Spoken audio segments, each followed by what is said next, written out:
October 27, 1962. 90 feet beneath the Caribbean Sea, a Soviet submarine, designation B-59. No radio contact with Moscow for 3 days. No confirmation of whether war has started or not. Temperature inside the hull, over 50 degrees Celsius. Carbon dioxide levels, critical. Men are losing consciousness at their stations. And the United States Navy has just found them. Depth charges, dropping, detonating, getting closer. The captain believes World War III has already started above him. He has one nuclear torpedo on board, 15 kilotons, the same destructive power as the bomb that destroyed Hiroshima. He wants to fire it. The rules require agreement from 2 other officers. The political officer agrees immediately. One man remains. One man whose single spoken word will either end the standoff or end civilization. His name is Vasili Alexandrovich Arkhipov. He is 36 years old. He is the second in command of the entire submarine flotilla. And he is going to say no. Not because he has orders from Moscow, not because he has better information than anyone else in that submarine, because his judgment, under conditions designed to destroy judgment, tells him to hold. That decision makes him the most important person who ever lived. Almost nobody knew his name for 30 years. If you want the full declassified story of the man who vetoed the end of the world from the bottom of the Caribbean Sea, hit that like button and subscribe to History Unclassified. Every detail in this story is verified. Most of it was classified until the Soviet Union ceased to exist. The man at the center of it spent the rest of his life in quiet obscurity. His government never acknowledged what he did. The world that survived because of him never said thank you. Arkhipov holds the rank of Captain Second Rank. His role, Chief of Staff of the 69th Torpedo Submarine Brigade.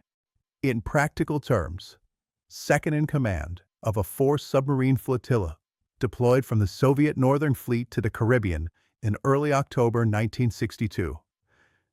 The flotilla designation, Submarine Squadron 69, 4 submarines, each one a Foxtrot-class diesel-electric vessel. Designations B-4, B-36, B-59, and B-130. Each submarine carries one special weapon. That is the Soviet designation, special weapon. In reality, a T-5 nuclear torpedo, 15 kiloton yield, 4 submarines, 4 nuclear torpedoes, deployed to the Caribbean without the knowledge of the United States government, deployed without a clear set of authorization protocols for when those weapons could be fired. The orders were ambiguous, deliberately so, and that ambiguity will nearly cost the world everything. To understand why 4 Soviet submarines are in the Caribbean in October 1962, you need to go back to April 1961. A CIA-trained force of approximately 1,400 Cuban exiles lands on the southern coast of Cuba with American backing. The invasion fails completely within 72 hours. 1,202 of the 1,400 invaders are captured. In Moscow, Nikita Khrushchev draws a conclusion. The United States will try again. Next time with the full force of the American military. Cuba will fall unless the Soviet Union makes the cost of invasion prohibitive. The solution Khrushchev settles on becomes the most dangerous gamble of the entire Cold War. July 1962.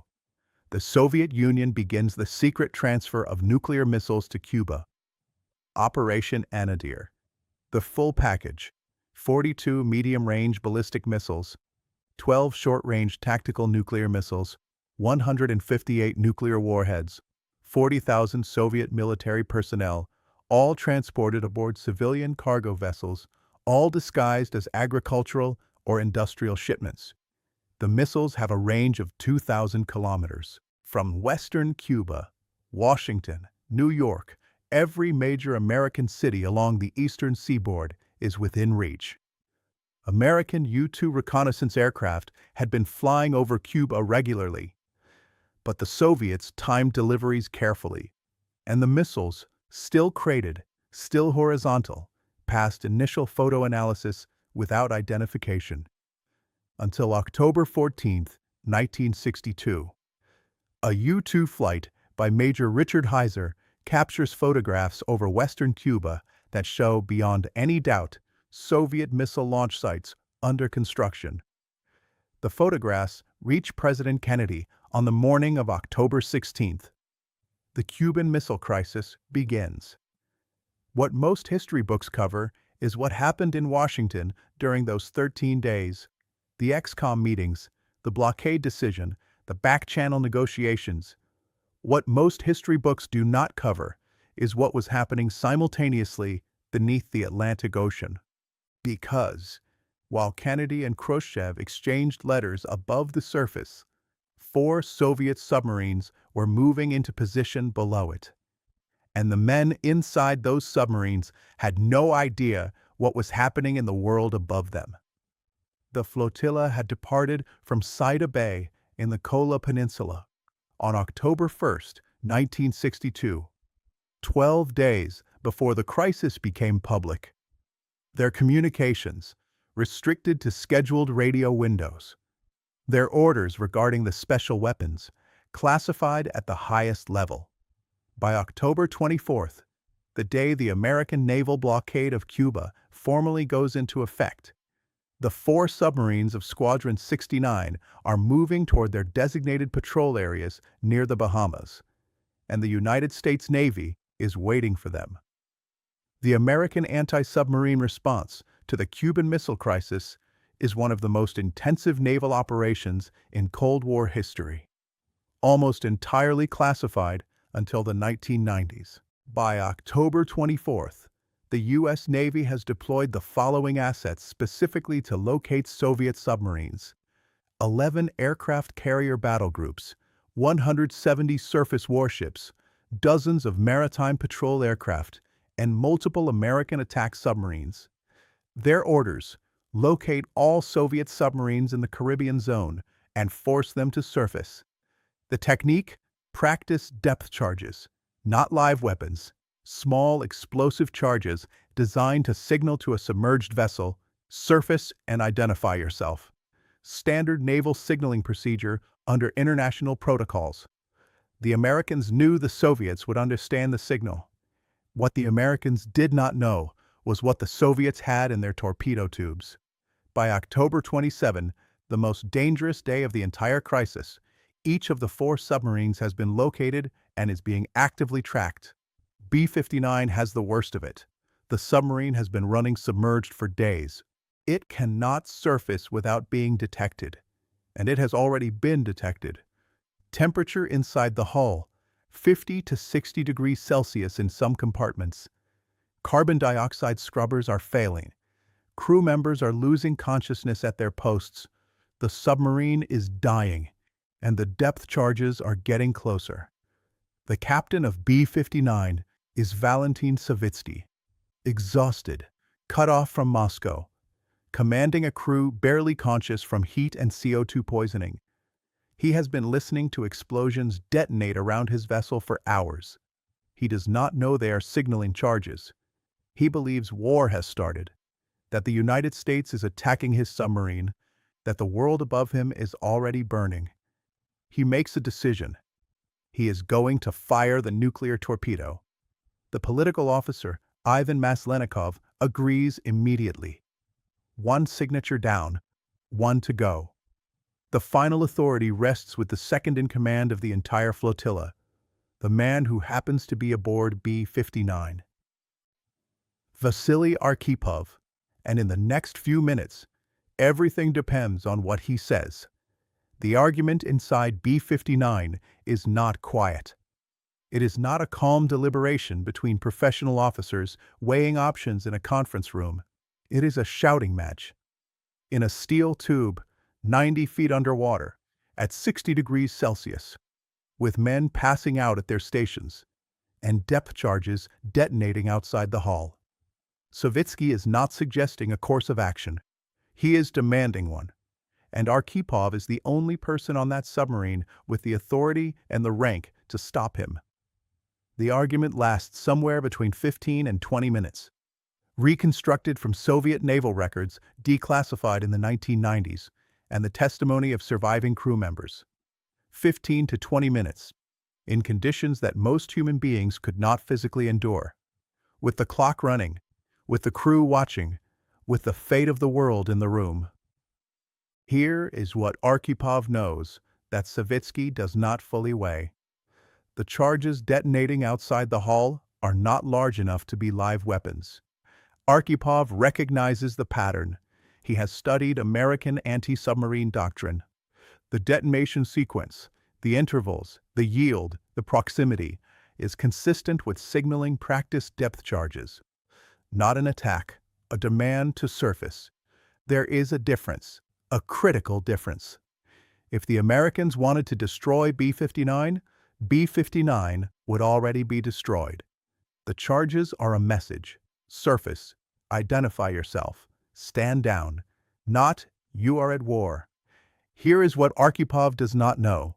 He has had no radio contact with Moscow for 3 days.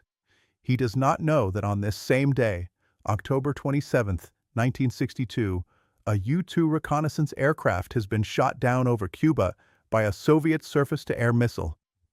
He does not know that American attack aircraft are on 15-minute alert at bases throughout Florida. He does not know that earlier on this same day, another U-2 has accidentally strayed into Soviet airspace over Alaska, prompting Soviet fighters to scramble and American fighters to respond. He does not know that the world above him is, at this precise moment, closer to open war than at any point since 1945. He knows only what is in front of him. A captain who wants to launch a nuclear weapon, a crew on the edge of collapse, a dying submarine, and his own judgment. The argument centers on one point. Savitsky's position is straightforward. Moscow cannot be reached. Standing orders exist for a reason. The Americans are attacking. The special weapon is available. Use it. Arkhipov's position is equally direct. We do not have confirmation that war has started. We cannot confirm that war has started. We have depth charges that match a signaling pattern. Firing a nuclear torpedo against an American naval vessel without confirmed authorization from Moscow, in circumstances we cannot fully verify, is not a military decision. It is a catastrophe. If we are wrong, we start a nuclear war that nobody ordered. If we surface, we reveal our position. We may be detained. We are embarrassed. But we are alive. The crew is alive. And the world is still intact. Arkhipov's argument is not comfortable. It does not have the clarity of Savitsky's rage. It does not have the visceral logic of a captain defending his vessel and his crew. It is the argument of a man forcing himself to think clearly in conditions specifically designed to make clear thinking impossible. The heat, the CO2, the exhaustion, the noise, the isolation, the sustained terror of depth charges detonating against the hull. Every physical and psychological factor in that submarine is pushing every man aboard toward the decision that feels like action. That feels like control. That feels like striking back. Arkhipov is asking them to do the hardest thing a human being can do under extreme stress. Wait. Think. Do not act. Not yet. He holds the argument for 15 to 20 minutes. He does not raise his voice. This is confirmed by multiple crew member accounts. He is the calmest man in the submarine. In conditions where calm is almost physiologically impossible, he is calm. He makes his case, he makes it again. He refuses to sign. And eventually, through reasoned argument, force of personality, and the weight of his seniority, he brings Savitsky back from the edge. The order to fire is not given. The nuclear torpedo stays in its tube. B-59 begins the process of surfacing. The submarine breaks the surface at approximately 9 p.m. local time on October 27, 1962, into the middle of the United States Navy. 11 American destroyers. The aircraft carrier USS Randolph, searchlights, aircraft, a full force of an American anti-submarine task group, surrounding a single exhausted Soviet submarine that has just come within one man's argument of starting a nuclear war. The American sailors on those destroyers do not know what just happened below the surface. They see a Soviet submarine surfacing under duress. They do not know it was carrying a nuclear weapon.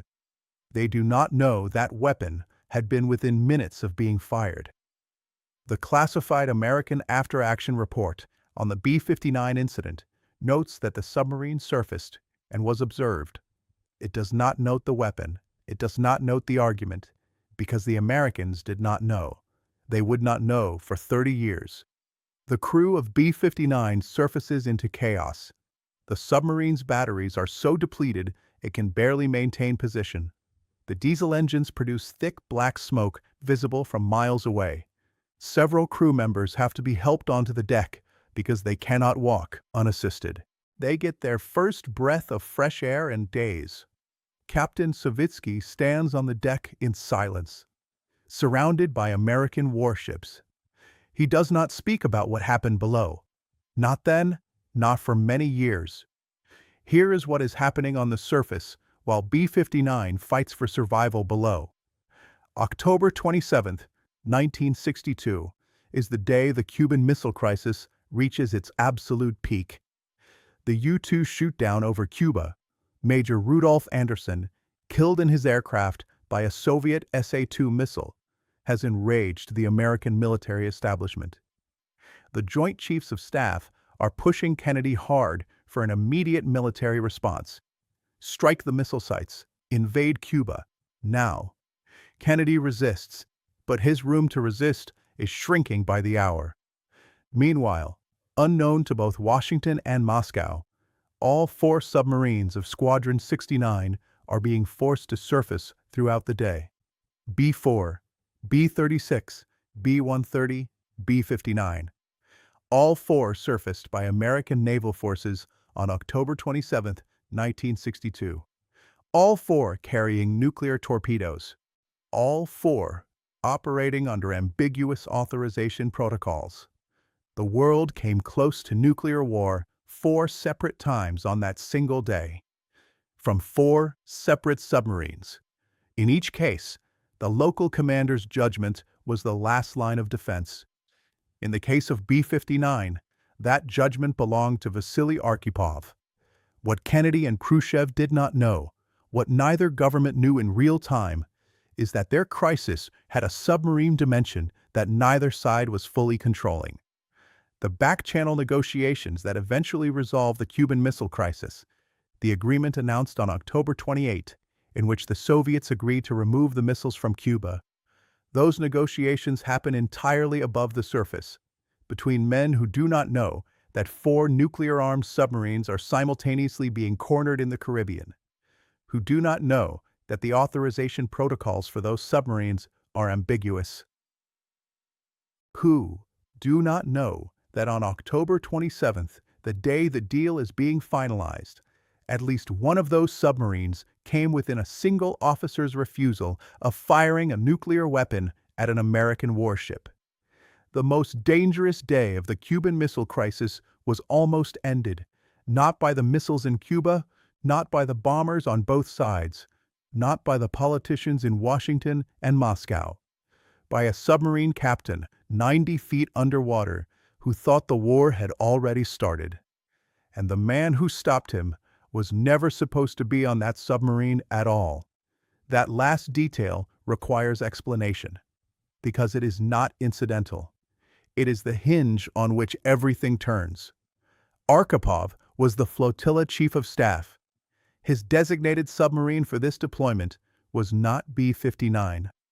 The assignment of senior officers to specific vessels within the squadron had been adjusted in the final days before departure from Seda Bay. Routine administrative reshuffling, not strategy, not foresight, not planning. Paperwork.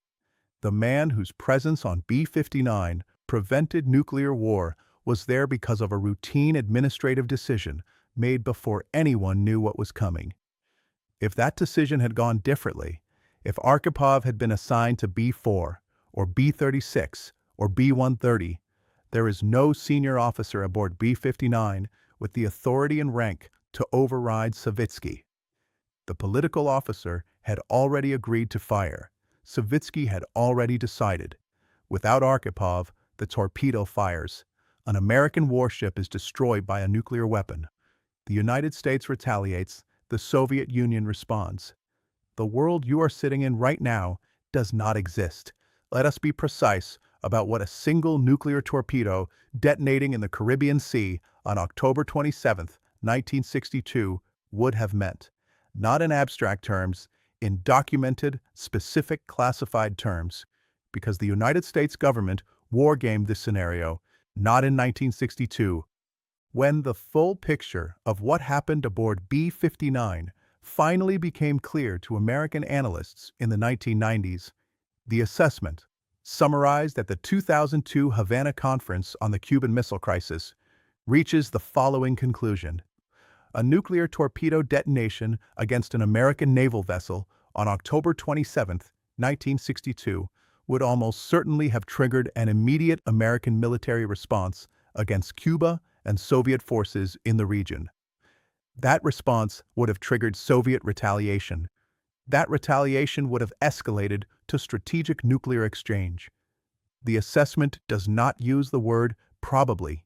It uses the words almost certainly. Here is the American nuclear posture on October 27, 1962. Strategic Air Command is at DEFCON 2. The only time in American history it has ever reached DEFCON 2. One step below nuclear war.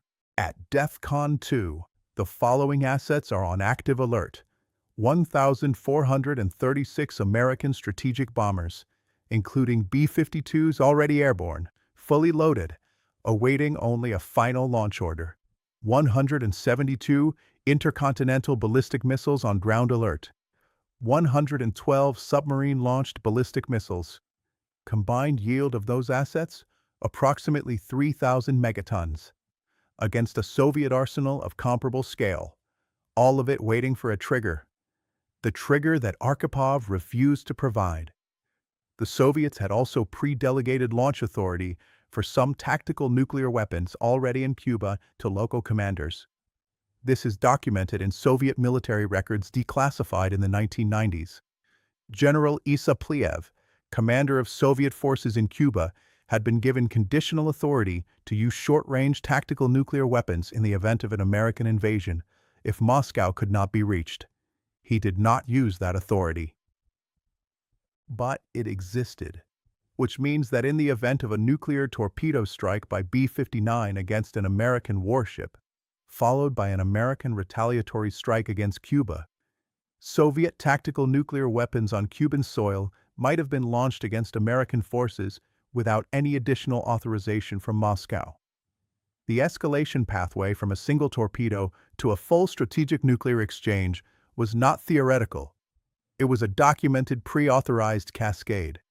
And the first link in that cascade was the torpedo that Arkhipov refused to approve. Now let us look at what October 27 looks like from Moscow. Because Khrushchev is not a man who wanted this crisis to reach this point.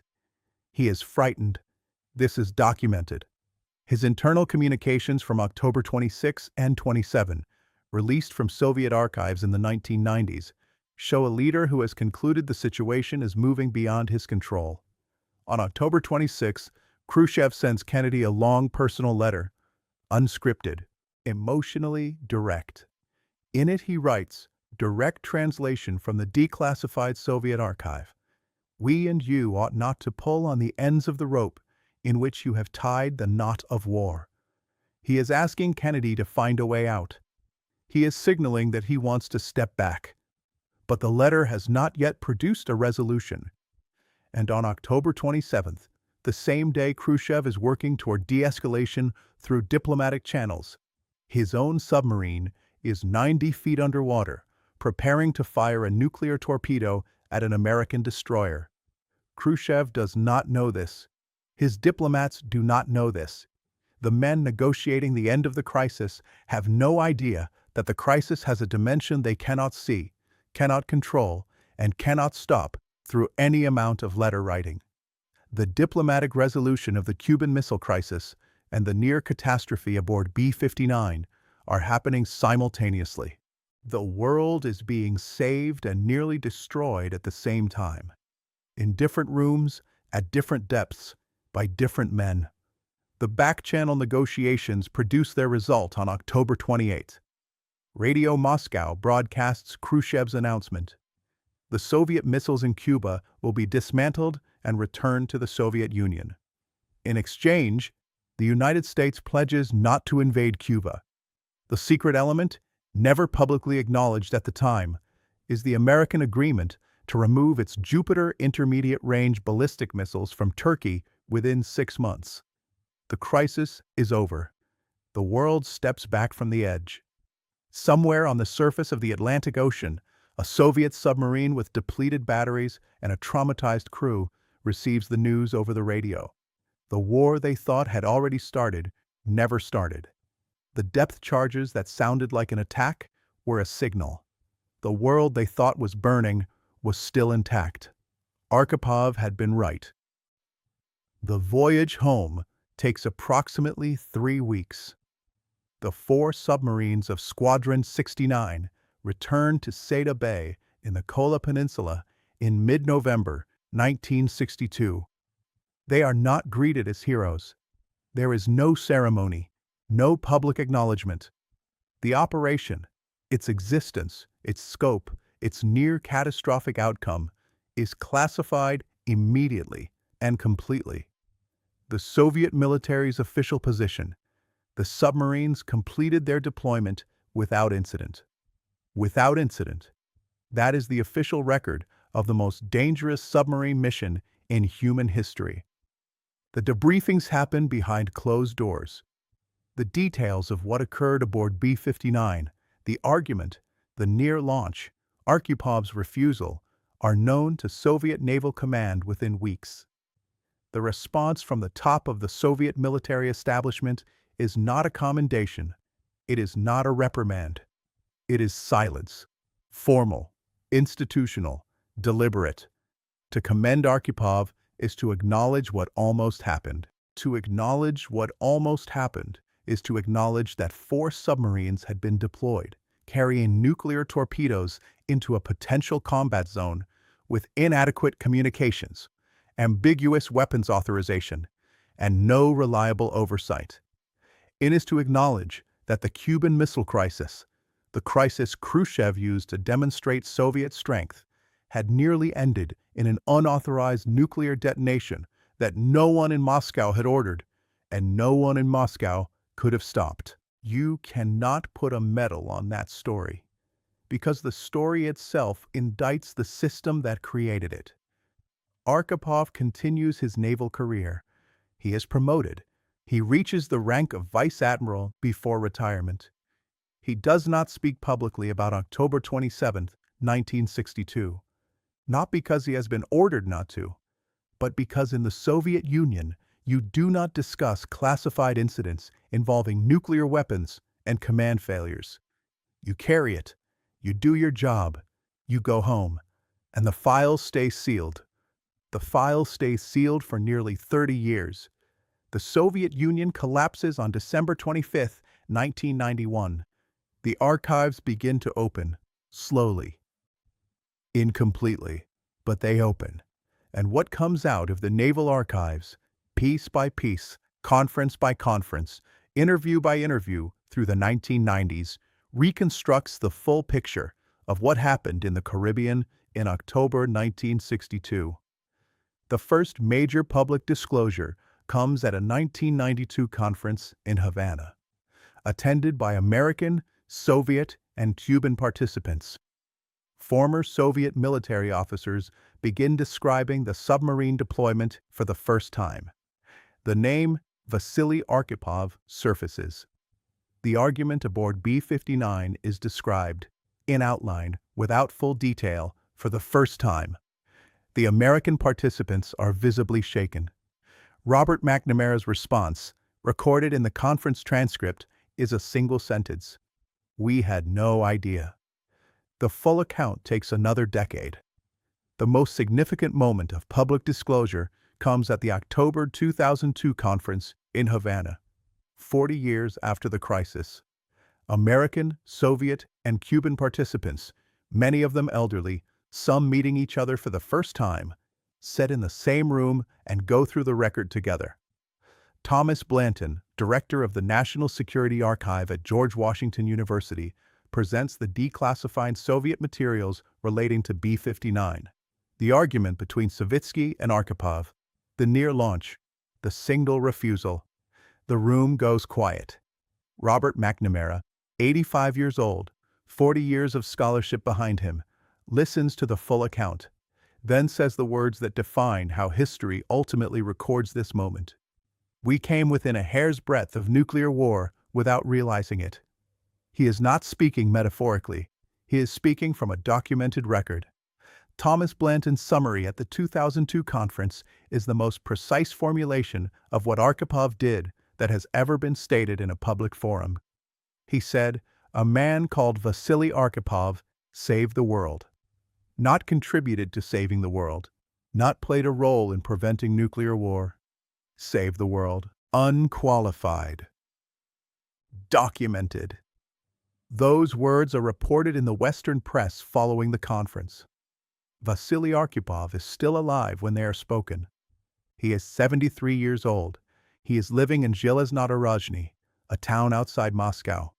He has a pension. He has his memories.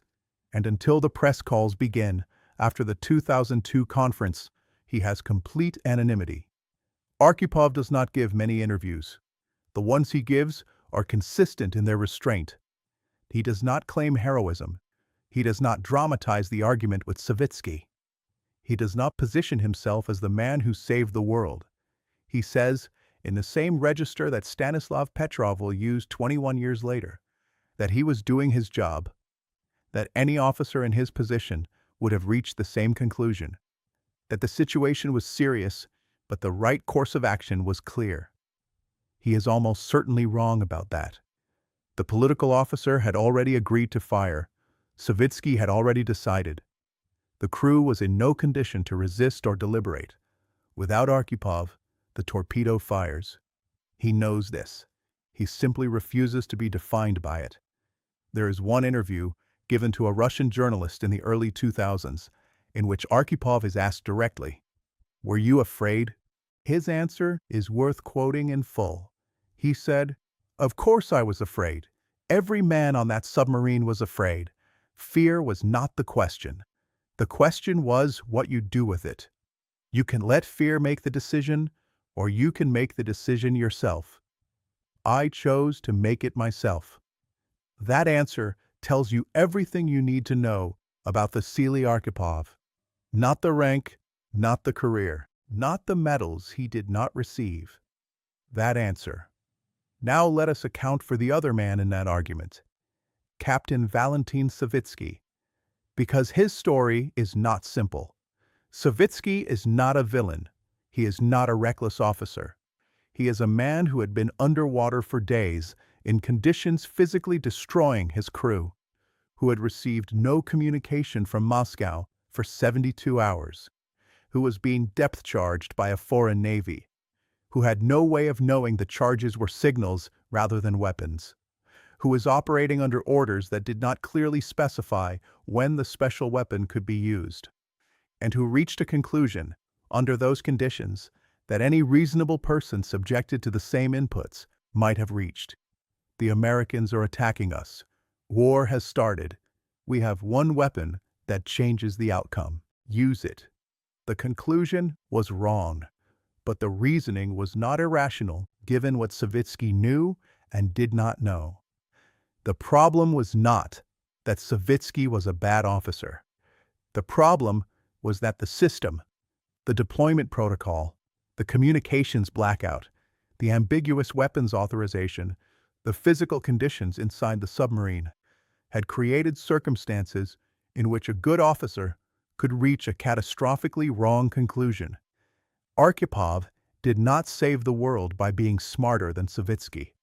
He saved the world by being the one person in that submarine with enough seniority to slow the decision down long enough for reason to find a foothold. Savitsky continues his naval career after the crisis. He never speaks publicly about October 27, 1962. He dies in 1992, the same year the first public disclosures about the B-59 incident begin to emerge. He never knows that the story is told. He never knows what the historians conclude. He never knows that the argument he lost in a dying submarine at the bottom of the Caribbean Sea is eventually described as one of the most consequential moments in human history. He takes his side of it to his grave. Now let us look at the weapons authorization question directly, because it is one of the most disturbing aspects of the entire episode. The 4 submarines of Squadron 69 departed Seda Bay carrying T-5 nuclear torpedoes.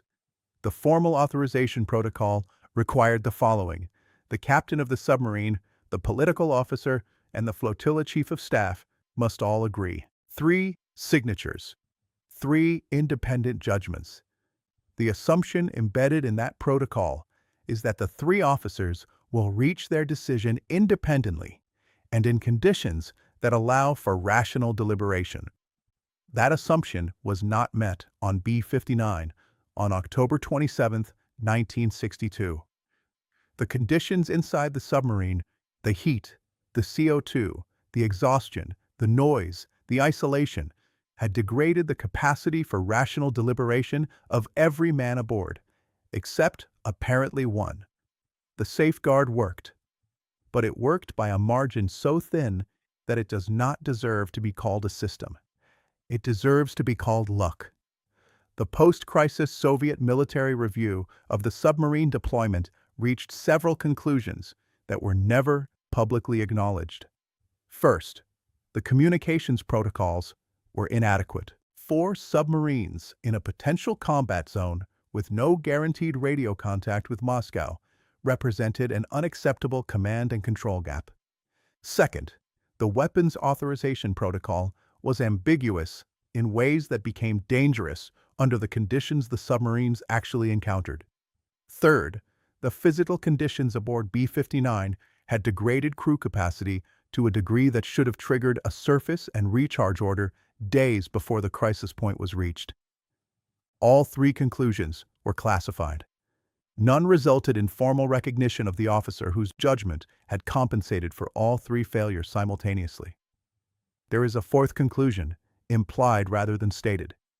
The Soviet military had deployed nuclear weapons to the Caribbean in conditions where local command authority was ambiguous, communications were unreliable, and the physical environment was actively degrading the judgment of the men responsible for those weapons. The world had not ended, not because the system worked, but because one man's individual judgment had exceeded what the system was designed for. That is not a safe outcome. That is a near miss dressed as a success.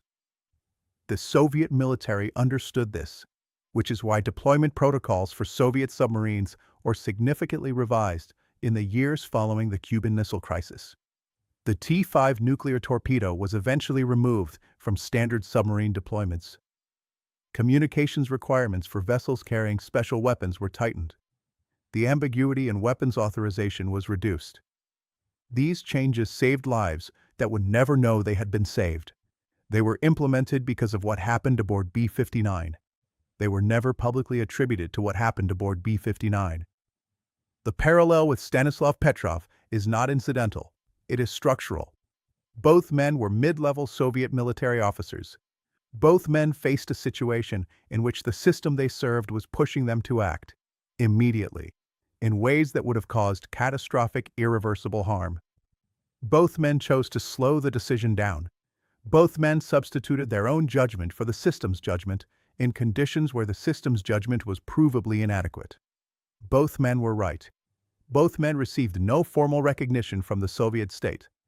Both men lived out their remaining years in quiet, modest circumstances, far removed from the historical weight of what they had done. And both men, when asked about it, said the same thing: I was doing my job. The Soviet Union produced at least two men whose individual judgment prevented nuclear war. That fact should be more disturbing than reassuring. It means the system failed twice, and both times the failure was caused by a person, not a safeguard, not a technology, a person. Here is what Robert McNamara stated publicly at the 2002 Havana conference. And this is a direct quote from the conference record. We came very close to nuclear war, closer than we knew at the time, and we had no idea about the submarines. He paused. Then he said, we were lucky, and luck is not a strategy. McNamara was 85 years old at that conference. He had spent 40 years studying the Cuban Missile Crisis. He had written about it, testified about it, made a documentary about it. He knew the full archival record, and his summary, after 40 years, was, we were lucky. The luck had a name: Vasili Arkhipov. The Cuban Missile Crisis is taught in every military academy, every political science department, and every national security curriculum in the world. It is the defining case study in crisis management, nuclear deterrence, and the limits of rational decision-making under pressure.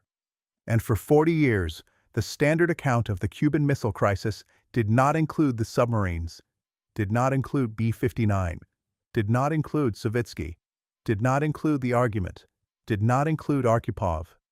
The most important moment of the most dangerous crisis in human history was missing from the history of that crisis for 4 decades, because it was classified, because acknowledging it required acknowledging institutional failures that neither government wanted on the record, because the man at the center of it was a vice admiral in quiet retirement outside Moscow who did not seek recognition and did not receive it.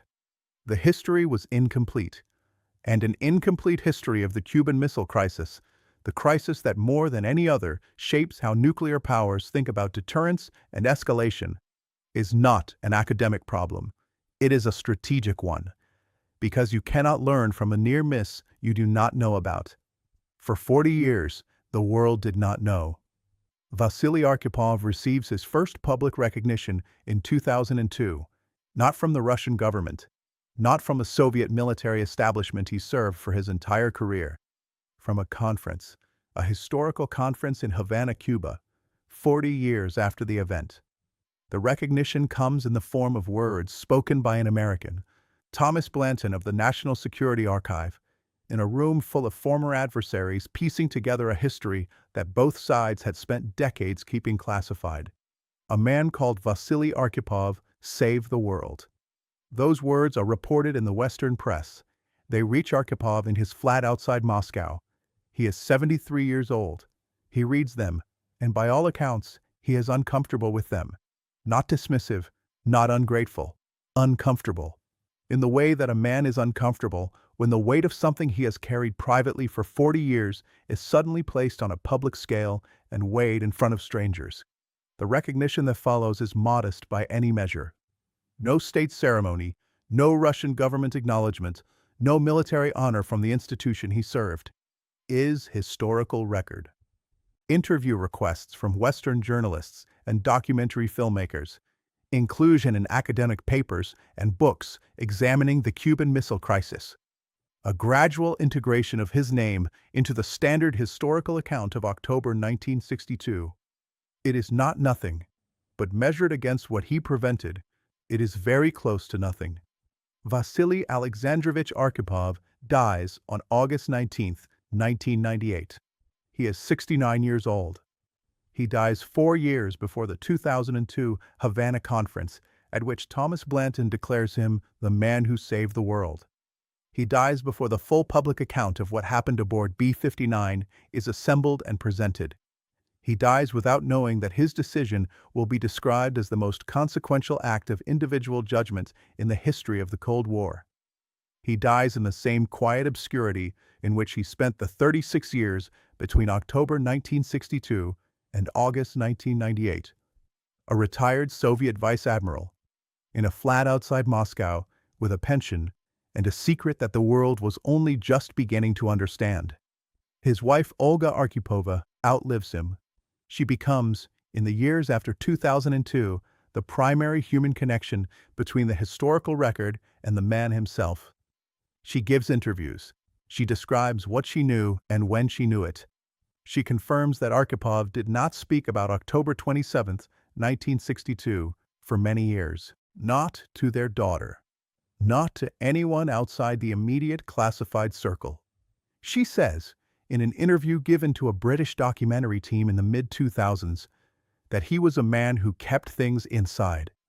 That he believed what he had done was his duty and his duty alone. That he did not want recognition. That he would have been deeply embarrassed by the attention. She pauses. Then she says, "But I think he would have been glad that people finally know." The formal honors come posthumously.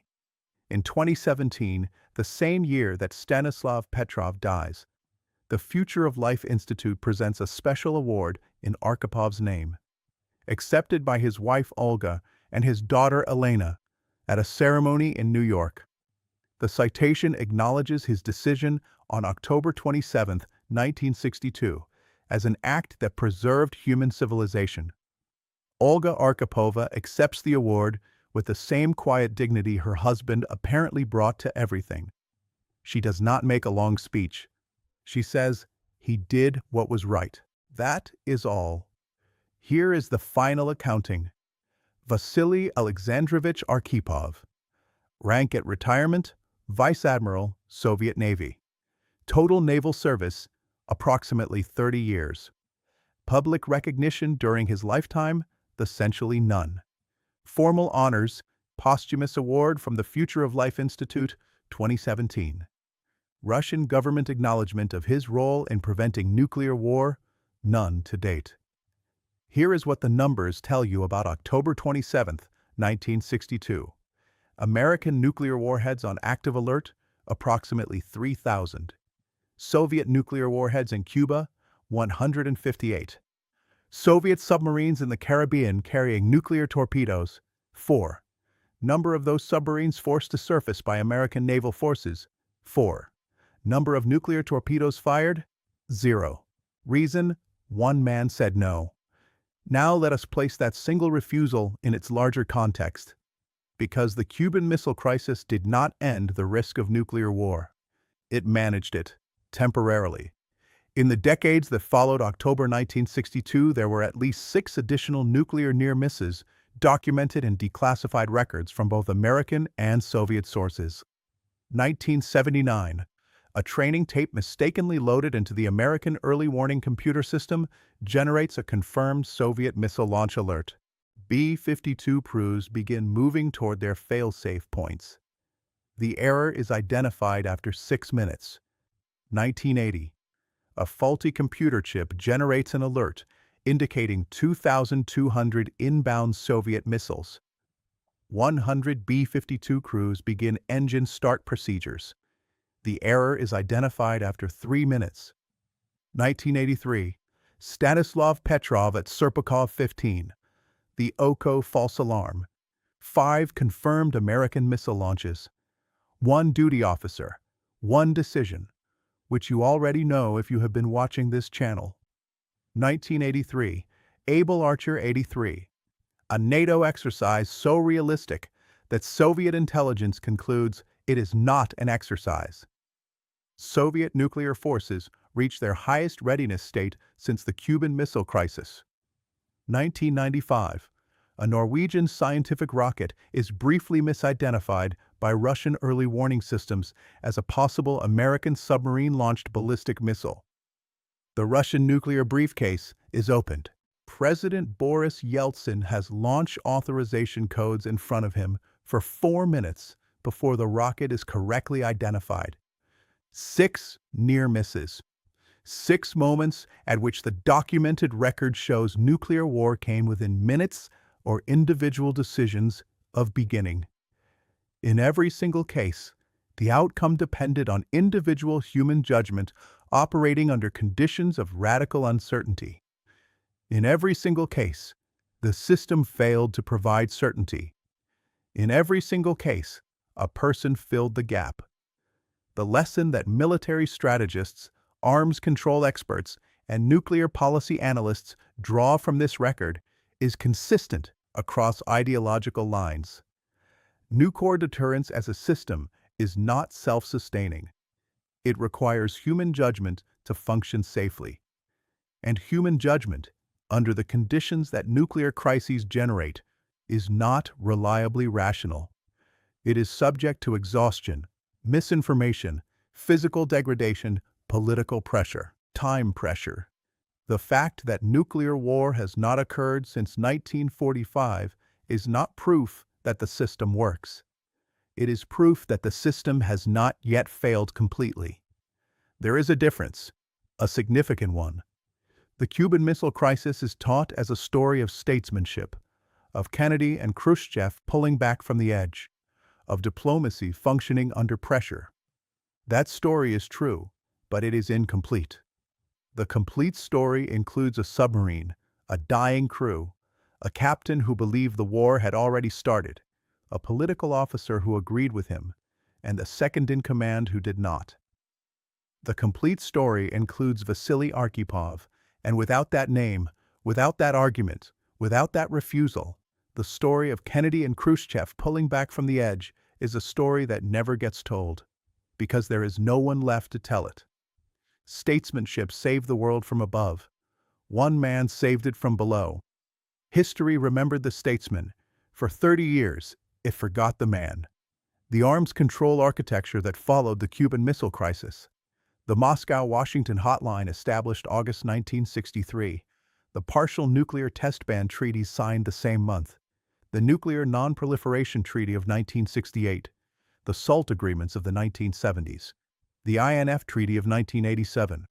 All of it represents an attempt to build institutions robust enough that individual human judgment is not the last line of defense. All of it was paid for. Paid for in 13 days of a crisis that should never have been allowed to develop. Paid for in the near launch of a nuclear torpedo 90 feet below the Caribbean Sea. Paid for by a 36-year-old Soviet naval officer who kept his nerve in conditions specifically designed to make keeping your nerve impossible. The world built better systems because of what almost happened aboard B-59.